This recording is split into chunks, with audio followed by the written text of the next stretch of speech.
सध्या बिकाऊ मीडियाकडे बघितलं तर माणसाची पार पायातली तिडीक डोक्यात जाते. पण या काळातही काही यूट्यूबर, काही न्यूज चॅनल जे पत्रकारिता उत्तम दर्जाची करतात, खरंच त्यांचं करावं तेवढं कौतुक कमी. सध्या अनुजा धाकस नावाची पत्रकार, जी मुंबई तकमध्ये न्यूज चॅनलवर काम करते, खरोखर तिच्या पत्रकारितेला सलाम.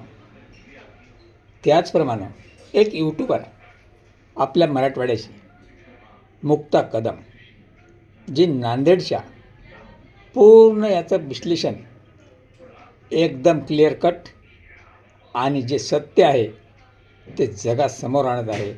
असे जर पत्रकार या महाराष्ट्रात, या मराठवाड्यात तयार झाले तर खऱ्या लोकशाहीला सुरुवात होईल आणि जे जिवंत आहे ते लोकांना पाहता येईल.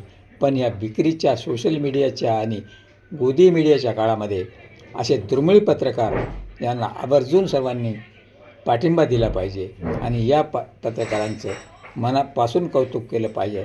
ज्या अनुजा धाकस या महिला पत्रकाराने शिवतीर्थावरील दोन्ही सभांचं जे लाईव्ह फुटेज दाखवलं, जे विश्लेषण दाखवलं, ते खरंच कौतुकास पात्र आहे.